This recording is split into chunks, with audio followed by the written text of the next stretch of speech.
Уважаемые подписчики, сегодня предлагаю испечь хлеб ржано-пшеничный простой по ГОСТу.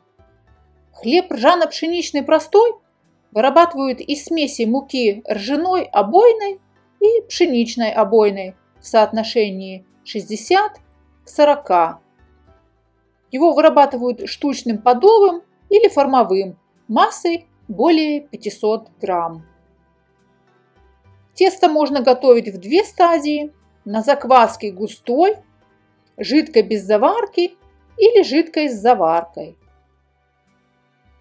Самый простой вариант – это хлеб на густой закваске без заварки, который я и предлагаю испечь. Он легко встроится в любой, даже самый занятой график. Этот хлеб также будет очень легко испечь тем, кто только начинает свой путь в мире хлебопечения. С вечера необходимо приготовить закваску. Так как на закваску идет 27% ржаного стартера, то время брожения такой закваски у нас будет несколько меньше, чем обычно, всего 6-8 часов, иначе хлеб у вас получится слишком кислым. Как у всех земледельческих народов Европы, кухня народов Руси всегда была хлебоцентрична. Черный, ржаной, кислый хлеб из заквашенного теста, в отличие от обычного в Западной Европе белого пшеничного, занимал исключительное место на любом столе, от крестьянского до царского. Все остальное на Руси считалось дополнением к хлебу, приварком. Описывавший простонародный стол Российской империи немецкий путешественник и историк XVI века Адам Алиарий, кроме хлеба, упоминает свеклу, капусту, огурцы и чеснок. Третье, как он писал, после бани и водки лекарства.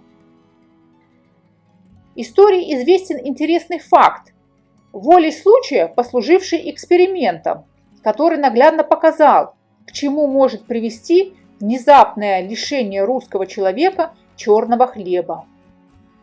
Во время русско-турецкой войны в 1736 году войска Российской империи вступили на вражескую территорию Крымского ханства. Обозы с ржаной мукой, которую везли из России, застряли где-то в степях Украины, и пришлось печь хлеб из местной пшеничной муки. И тогда у солдат начались болезни. Наипаче приводила воинов в слабость, отмечал в своих записках адъютант командующего этим войском Христофор Георг фон Манштейн, то, что они привыкли есть кислый ржаной хлеб, а тут должны были питаться пресным пшеничным.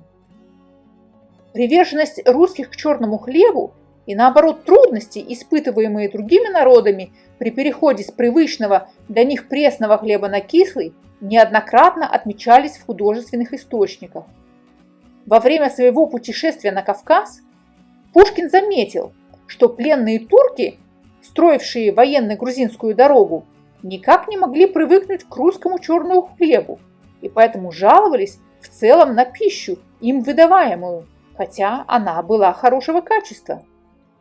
Это напомнило мне, писал Пушкин, слова моего приятеля Шереметьева по возвращении его из Парижа. «Худо, брат, — говорил он, — жить в Париже, есть нечего, черного хлеба не допросишься».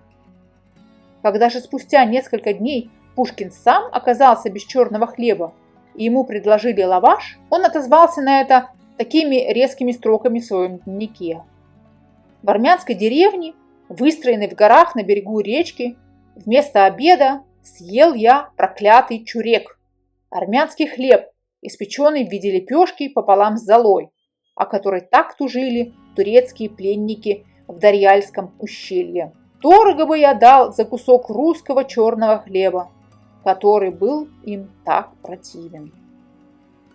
По утверждению одного из ведущих историков русского застолья Вильяма Похлебкина, выражение «квасной патриотизм» возникло еще в давние времена В 1054 году перед первыми священнослужителями Руси встал вопрос, какую из двух форм христианства выбрать – православие или католицизм.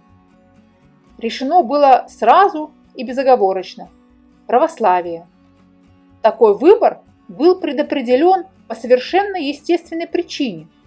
Православие допускало употребление квасного, то есть кислого, дрожжевого хлеба в акте Евхаристии, причащении. Католичество же использовать кислый хлеб в церковном ритуале воспрещало. Разрешались только опресноки, пресный хлеб. О квасном хлебе церковь говорила: «Ведал, а не хлеб будет свершен, бо есть мука, а не тело, а квас, а не душа, а соль, а не ум, вода же, а не дух живой». Если вам понравилось это видео и вы нашли его полезным, я буду признательна и благодарна, если вы подпишитесь на мой канал, поставите лайк, а может быть, разместите ссылку на это видео в своих социальных сетях. Пеките на здоровье!